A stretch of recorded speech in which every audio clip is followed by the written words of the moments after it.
Shalom, peuple de Dieu. Shalom à tous et à toutes. Bonjour, bonsoir. Tout dépend de l'heure à laquelle vous nous suivez. Aujourd'hui, j'ai le plaisir de vous annoncer la bonne nouvelle, qui est la parole de Dieu. J'aimerais vous entretenir aujourd'hui sur un sujet qui m'a beaucoup impressionné ce matin lorsque j'ai médité la parole de Dieu. Quand je méditais ce sujet, il y avait certains passages bibliques que je connais depuis. Il y avait des idées qui bouillonnaient dans ma tête. Et le Saint-Esprit m'a mis à cœur d'en parler. Le Saint-Esprit m'a mis à cœur de vous partager ces sujets intitulés « La crucifixion de l'âme ». La crucifixion de l'âme, c'est un sujet sur lequel j'aimerais vous entretenir ce soir. Toute la journée, j'avais à cœur d'en parler. Le Saint-Esprit n'a pas voulu que je les garde pour moi-même. Et c'est pourquoi je suis là. Ces sujets, je l'ai conçu en méditant sur un texte biblique que nous connaissons, les lecteurs de la Bible. C'est dans 3 Jean, chapitre 1er, verset 2. Je vais lire la parole de Dieu. 3 Jean, chapitre 1er, verset 2.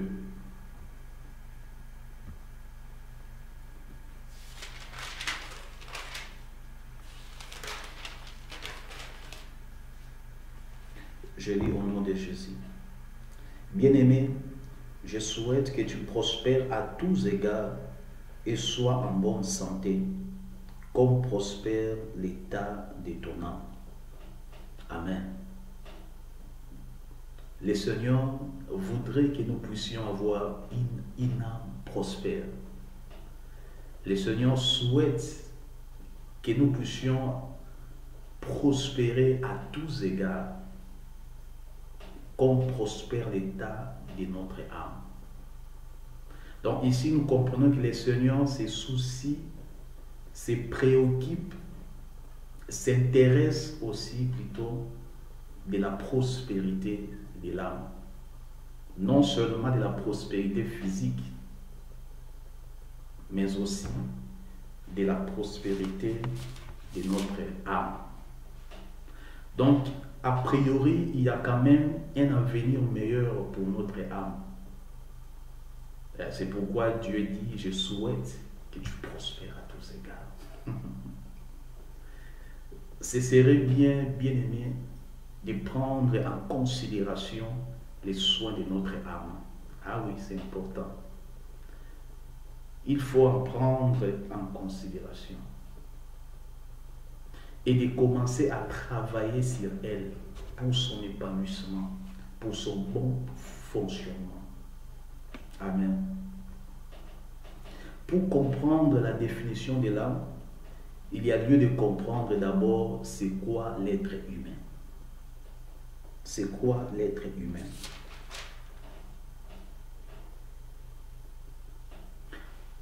En général, l'être humain tel que Dieu l'a créé, en général, pour définir l'être humain, j'aimerais qu'on lise un passage dans 1 Thessaloniciens 5, verset 23.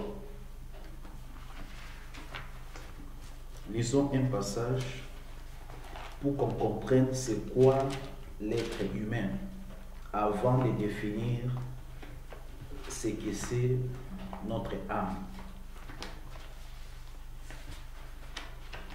1 Thessaloniciens 5, verset 23.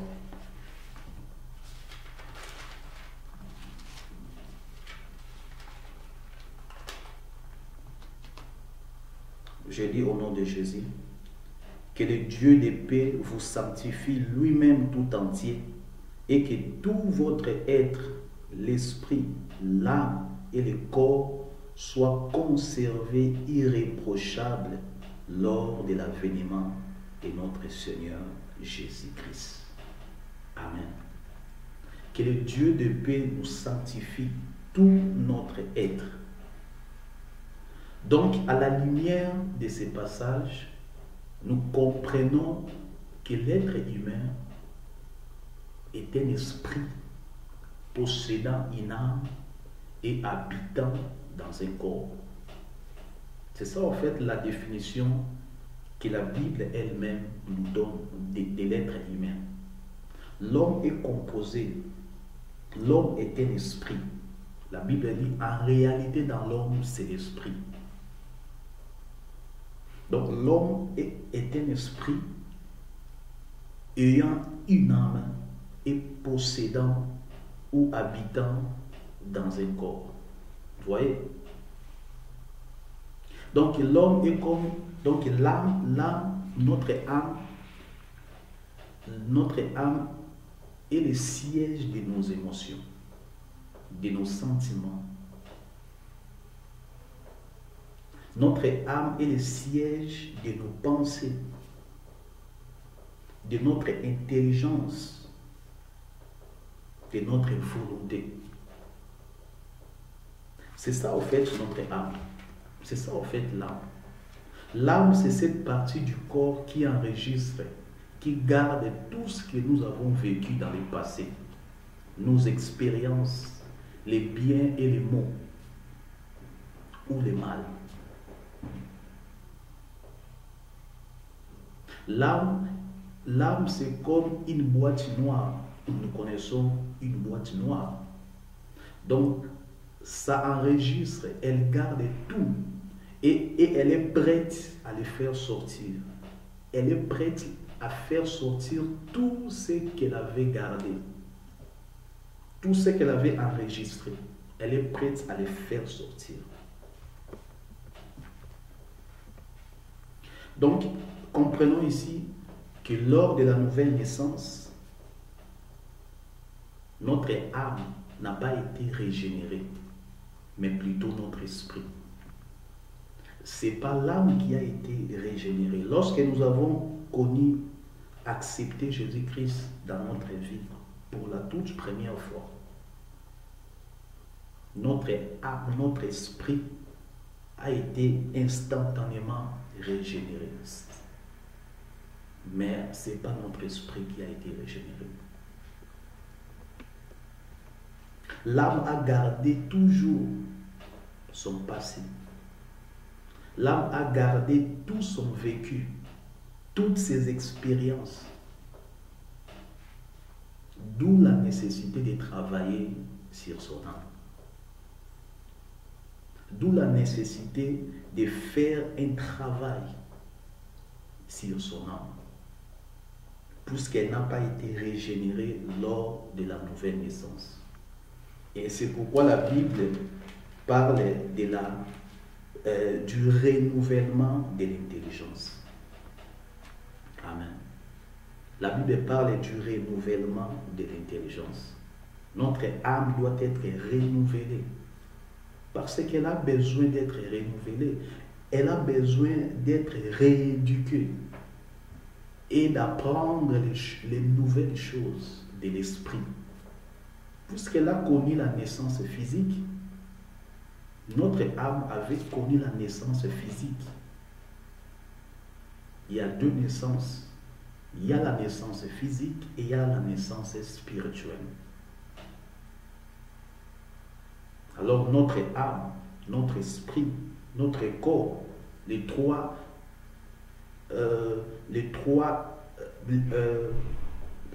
composants, les trois êtres humains qui constituent l'homme ont connu la nouvelle naissance, ont connu la naissance physique et non la naissance spirituelle. Il n'y a que l'esprit qui a été régénéré. Mais notre âme n'a pas été régénérée. Et c'est ainsi qu'elle a besoin du renouvellement de l'intelligence. Et c'est ainsi qu'elle a besoin d'être éduquée, rééduquée, si je peux dire. Elle a besoin d'apprendre encore des choses célestes, des choses de l'esprit. Étant donné qu'elle a connu la naissance physique, elle n'avait pas connu la naissance spirituelle comme l'esprit. Alors, elle doit maintenant connaître cela, apprendre des choses spirituelles. Notre âme avait appris des choses physiques. Et elle a été guidée par la chair et ses désirs dès le bas âge. Dès le bas âge, notre âme a été guidée par la chair et les désirs de la chair. C'est comme un enfant. Maintenant, étant né de l'Esprit de Dieu, étant né de nouveau, notre âme doit maintenant s'habituer aux choses de l'Esprit pour se débarrasser de celles de la chair. Donc, c'est tout un processus. Il y a une procédure à suivre. C'est tout un processus. Amen. Je disais, c'est comme un bébé qui vient de naître. Un bébé qui vient de naître, il a besoin d'être bien élevé, bien instruit, bien nourri, pour que son état de santé s'améliore, pour qu'il ait une bonne croissance. Amen. L'âme également a besoin de cela. L'âme a besoin d'être bien nourrie aussi.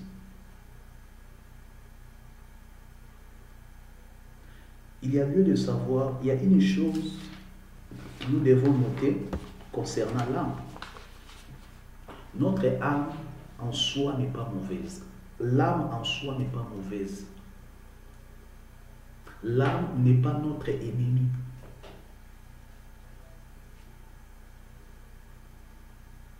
L'âme peut être aussi notre allié.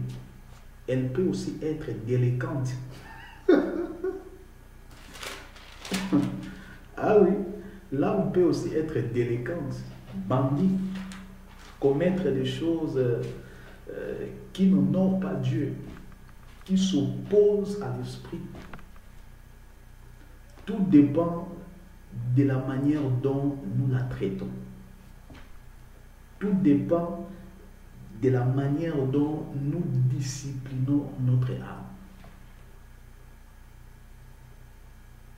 Nous devons prendre soin de notre âme, car selon son état, elle pourra nous tirer vers le haut, elle pourra aussi nous tirer ou nous tirer vers le bas.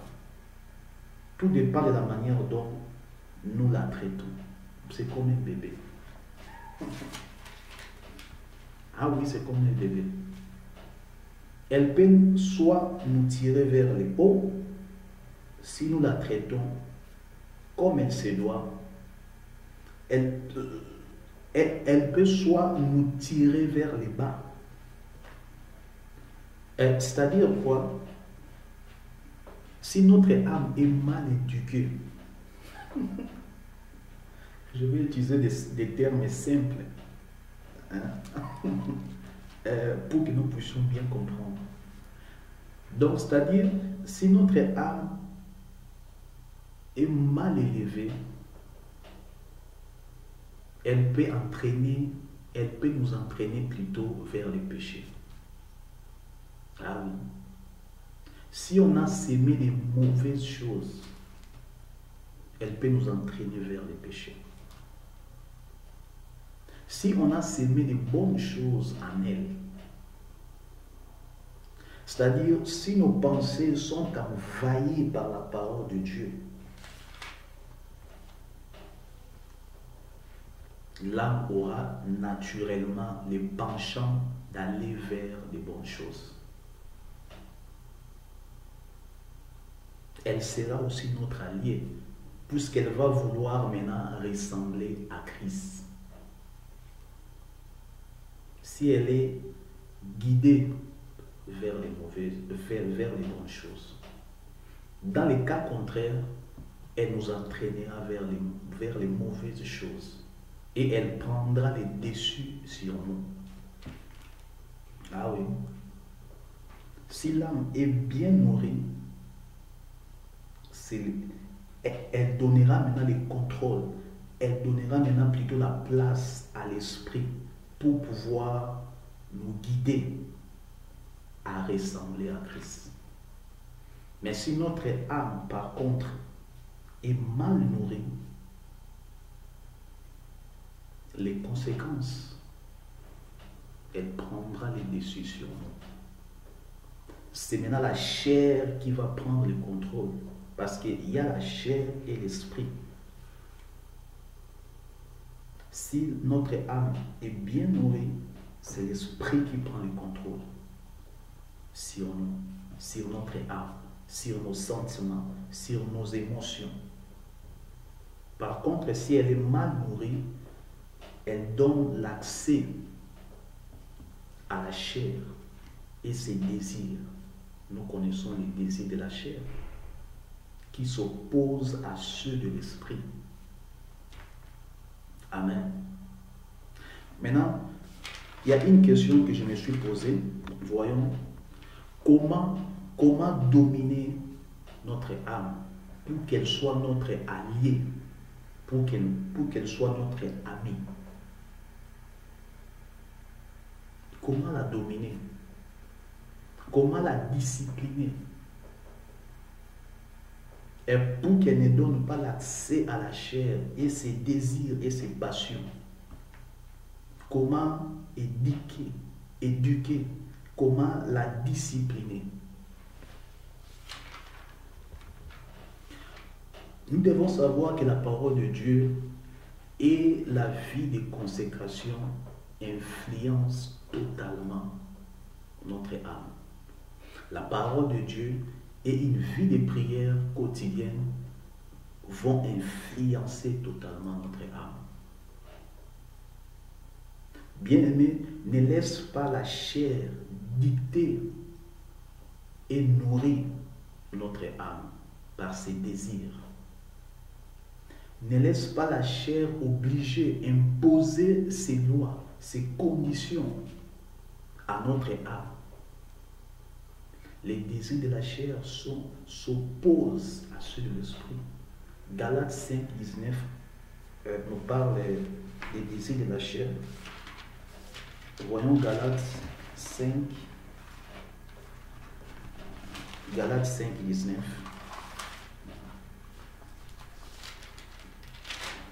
Galates 5, 19, je lis au nom de Jésus.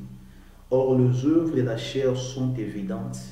Ce sont la débauche, l'impureté, les dérèglements, l'idolâtrie, la magie, les rivalités, les querelles, les jalousies, les animosités, les disputes, les divisions, les sectes, l'envie, l'ivrognerie, les excès de table et les choses semblables. Donc nous voyons ici les désirs de la chair qui s'opposent à l'esprit. Les désirs de la chair qui nous entraînent vers le mal. Et lorsque nous commençons à nous opposer, lorsque notre âme est nourrie maintenant par ses désirs, par la chair, notre esprit sera attristé.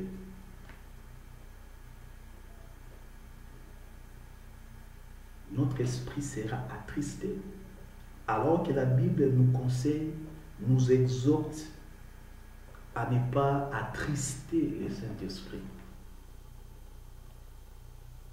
D'où la nécessité de nourrir l'âme par les choses de l'esprit, pour qu'elle puisse faire face aux désirs de la chair qui s'opposent à l'Esprit de Dieu. Romains 8, 5 nous dit quoi? Prenons Romains 8, 5. que nous dit la Bible dans Romains chapitre 8.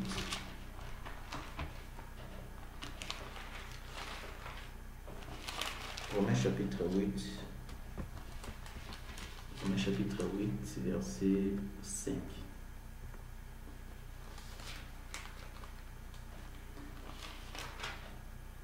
Je lis au nom de Jésus. Ceux en effet qui vivent selon la chair s'affectionnent aux choses de la chair, tandis que ceux qui vivent selon l'esprit s'affectionnent aux choses de l'esprit. Et l'affection de la chair, c'est la mort, tandis que l'affection de l'esprit, c'est la vie et la paix. Et je descends au verset 7, la Bible dit, car l'affection de la chair est inimitié contre Dieu, parce qu'elle ne se soumet pas à la loi de Dieu, et qu'elle ne le peut même pas. Or, ceux qui vivent selon la chair ne sauraient plaire à Dieu. Donc, vous voyez, la chair s'oppose toujours à l'esprit. D'où l'importance de nourrir notre âme afin qu'elle puisse faire face à la chair et ses désirs. Bien-aimé, la victoire sur l'âme nous donne la victoire sur la chair, sur les diables même, et nous permet de vivre une vie victorieuse avec Jésus-Christ. Il est à noter que la crucifixion de l'âme, de la chair, demande l'aide du Saint-Esprit. Galates 5, 16 en parle. Prenons Galates 5.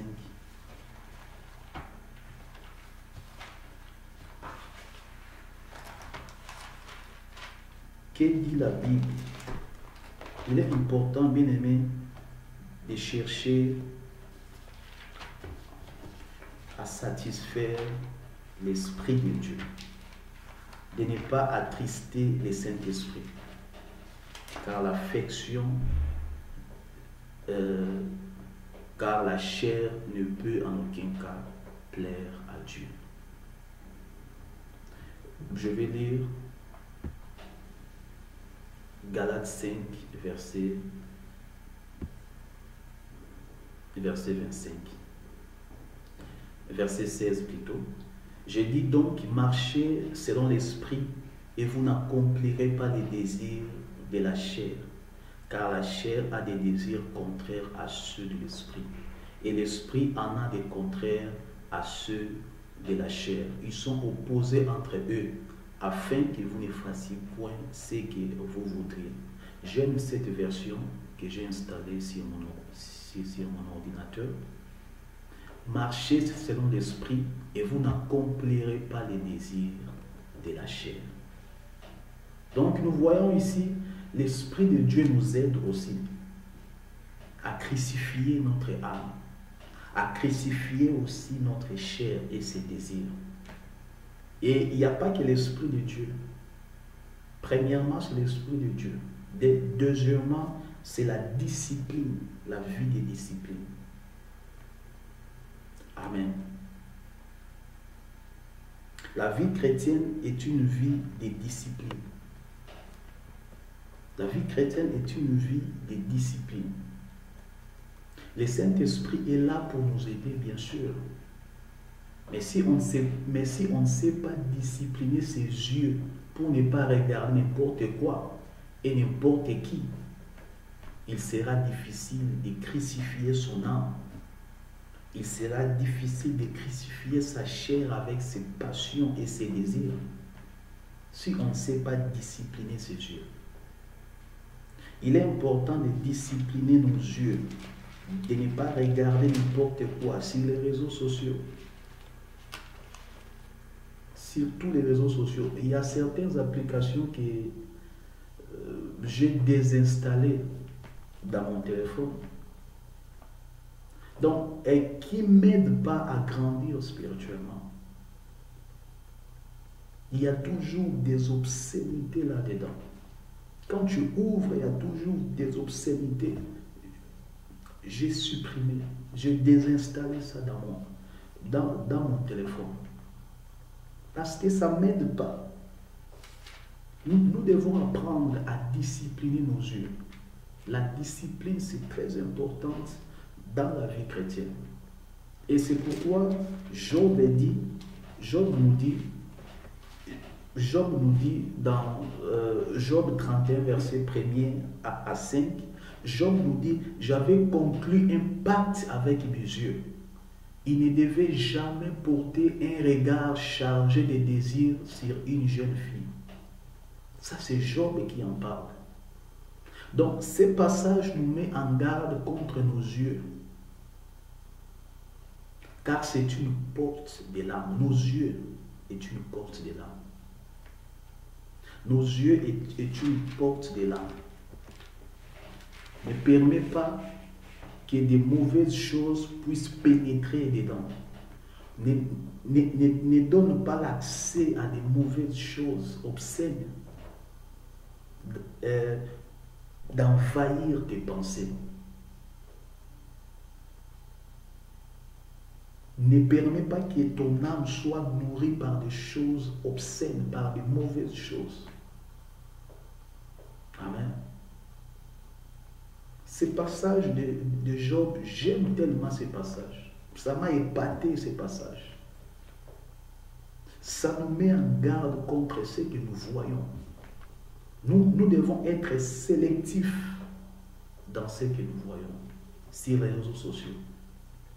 Et c'est pourquoi moi j'utilise les réseaux sociaux comme étant un outil d'évangélisation. Ça m'aide à propager la bonne nouvelle. Parce que le diable s'en sert pour pervertir la vie des gens. Ça met la perversion.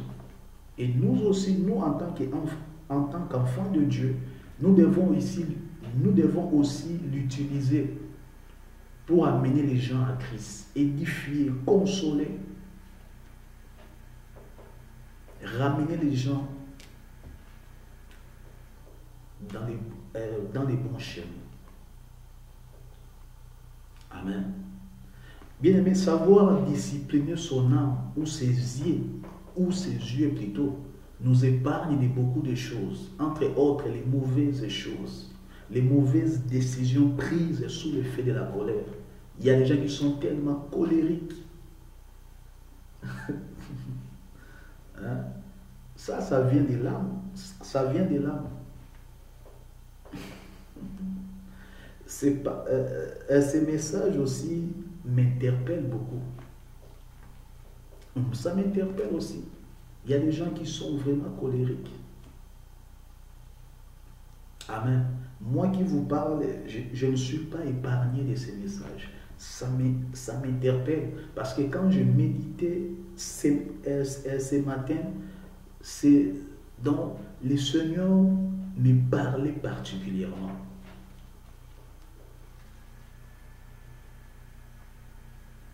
Et cela m'a poussé aussi à vous en parler. C'est très important de savoir discipliner nos yeux. C'est très important de faire face à nos émotions. Amen. Savoir discipliner ses yeux nous épargne de beaucoup de choses, entre autres la pornographie. À force de regarder des choses obscènes, des vidéos obscènes, à force de regarder de la pornographie, nous entraînerons toujours à se masturber.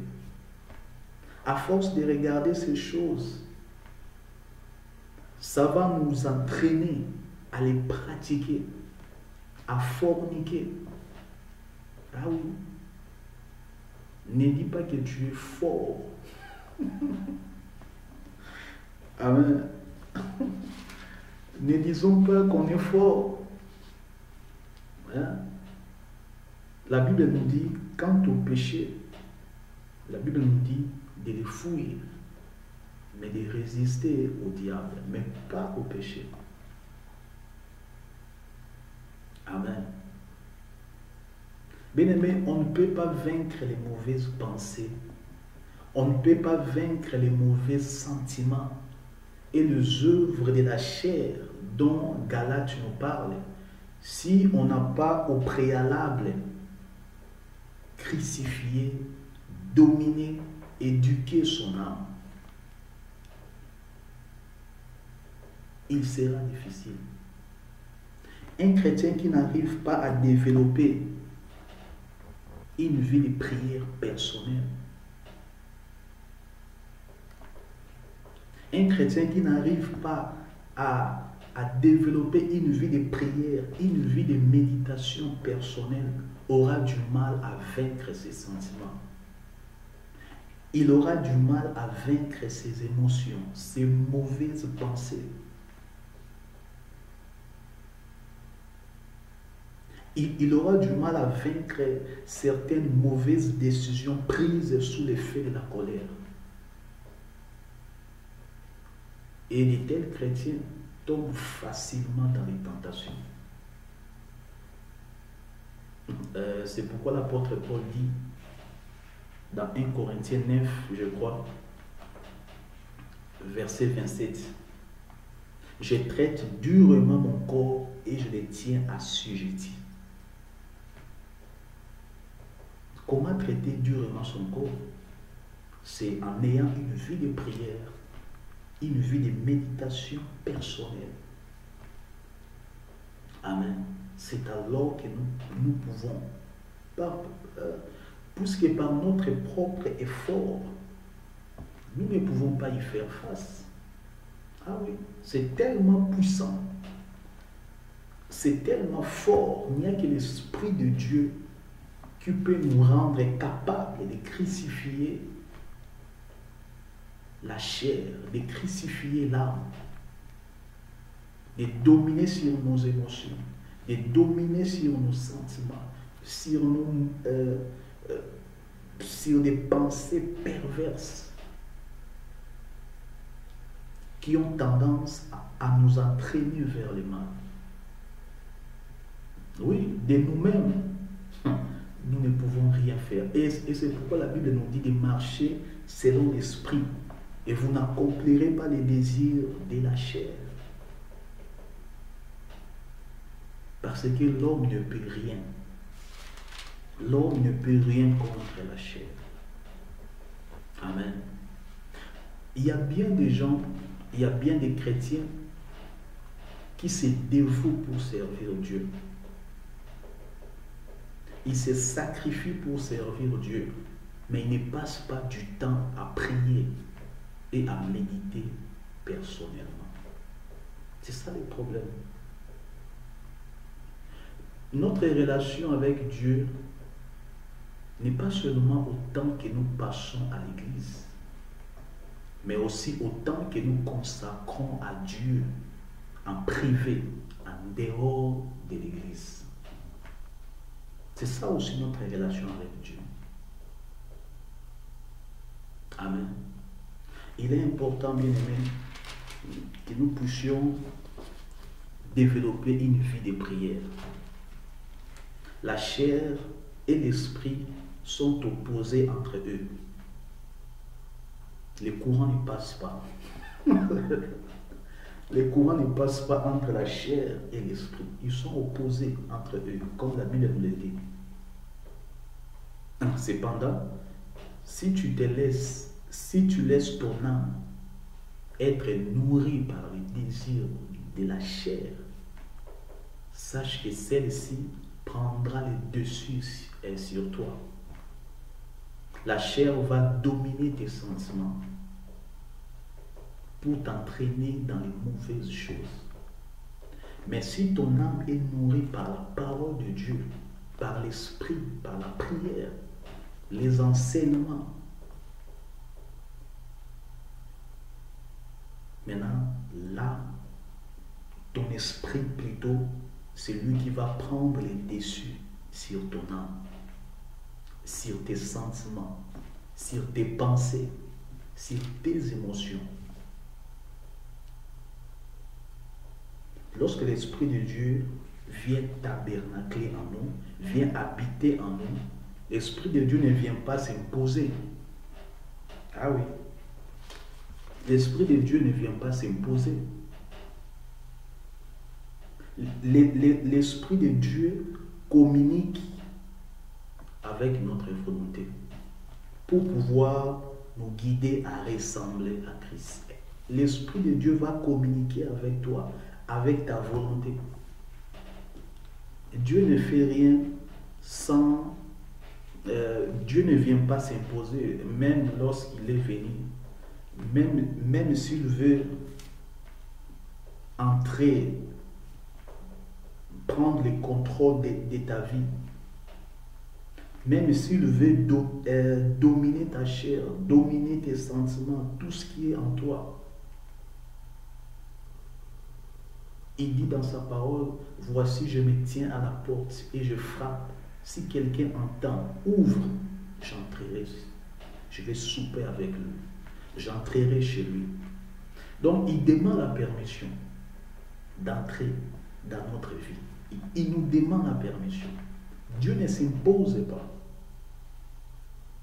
Il ne vient pas s'imposer, dicter ta volonté. Il demande la permission. Maintenant, il est de ta volonté. Il est de ta responsabilité de veiller sur l'épanouissement de ton âme en méditant la parole de Dieu, en ayant une vie de prière personnelle.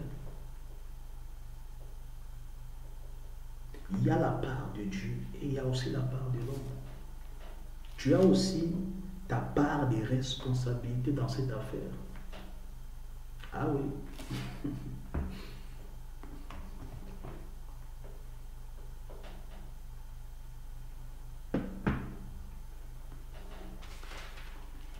L'homme a aussi sa part de responsabilité.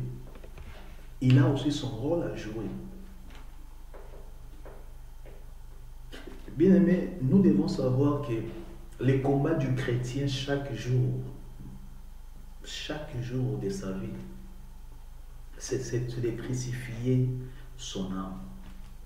Les combats du chrétien chaque jour de sa vie, c'est de crucifier sa chair et ses désirs par la prière quotidienne. C'est ça notre combat. Il y a un combat qui s'élève en nous chaque jour. Le combat du choix entre le bien et le mal. Les biens, c'est la chair. Les biens, c'est l'âme plutôt. Les mots, c'est la chair. C'est lui qui a tendance à nous entraîner vers le mal. Et c'est à toi de faire le choix. Il y a un combat qui s'élève en toi chaque jour. Quand tu te réveilles, tu as des pensées de faire soit le bien, soit le mal. Quand tu te réveilles le matin, ta chair, ton âme est plutôt, tes émotions commencent à te diriger.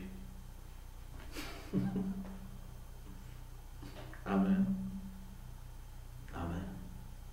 Tu as une part de responsabilité. Ne te laisse pas être dominé par la chair. Ne te laisse pas être guidé par la chair et ses désirs. La plus grande victoire sur les péchés, c'est de crucifier sa chair avec ses désirs. La plus grande victoire sur les péchés, c'est d'apprendre à discipliner son âme. C'est ça la plus grande victoire sur les péchés. Si tu n'arrives pas à crucifier ta chair, à discipliner ton âme, tu ne pourras pas vivre une vie victorieuse en Jésus-Christ. Tu auras des problèmes dans ta marche avec le Seigneur. Et c'est pourquoi la Bible dit que les désirs de la chair nous conduisent à la mort. La chair va te pousser toujours à faire le mal et non le bien. Et c'est pourquoi l'apôtre Paul a dit, les biens que je veux, je ne le fais pas. Mais je fais le mal que je ne fais pas. Ça, c'est pas le diable. Ça, c'est la chair. Ça, c'est la chair. Ça, c'est la chair qui nous pousse à faire le mal. Ça, c'est pas le diable, bien-aimé. C'est important. C'est important de développer une vie de prière. C'est important de prendre en considération la vie de prière et la vie de méditation. C'est important. Sans cette vie, nous ne pouvons vaincre nos sentiments, nos émotions, nos pensées perverses. Amen.